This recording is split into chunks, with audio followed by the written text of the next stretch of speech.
Hi everyone! Hi guys! Good afternoon. This is Manay Gina and welcome back sa aking YouTube channel. So guys, for today's video, pag-usapan natin si Carla Estrada.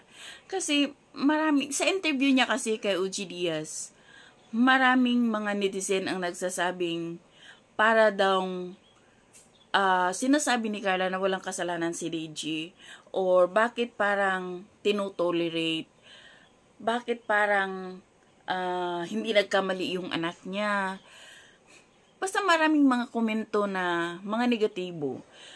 Pero marami din namang mga comments na napahanga sa kay Carla Estrada. At isa na ko doon, napahanga ako in the sense na ang ganda nung sinabi niya about doon sa mga tatay ng kanyang mga anak. Kung bakit wala siyang masamang tinapay, kung bakit hindi niya siniraan ang mga tatay ng mga anak niya dun sa kanyang mga anak. Panoorin natin, guys. Talagang sinikap kong gawin ay hindi ako nagsalita ng mga hindi magagandang bagay tungkol sa mga ama ng mga anak ko, sa mga anak ko. Kasi ayokong pasanin nila yung negative na mga storya na yon habang sila yung lumalaki. Diba? Kasi wala naman silang kinalaman sa problema, ng mga naging problema ko dun sa mga ama nila. That's why lumaki silang mahal na mahal yung mga tatay nila. Diba? Na minsan, by the time na makapag-desisyon na yung anak ko na gustong sumama, Ma, sama ako kay Papa or kay Daddy. So, di daw ako, go anak!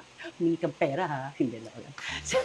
Oo, by the time na isinantabi ko, mare, lahat ng heartaches ko at mga drama-drama ko para lang magmukhang buo sa mata ng anak ko ang nanay at tatay. Hindi ko sila pinagdamot. But of course, pag sinabing 1 week, ibalik mo ng 1 week kasi pag hindi, di mo na mahihiram yan. Diba? Ayun, diba? So, naging naayos naman lahat.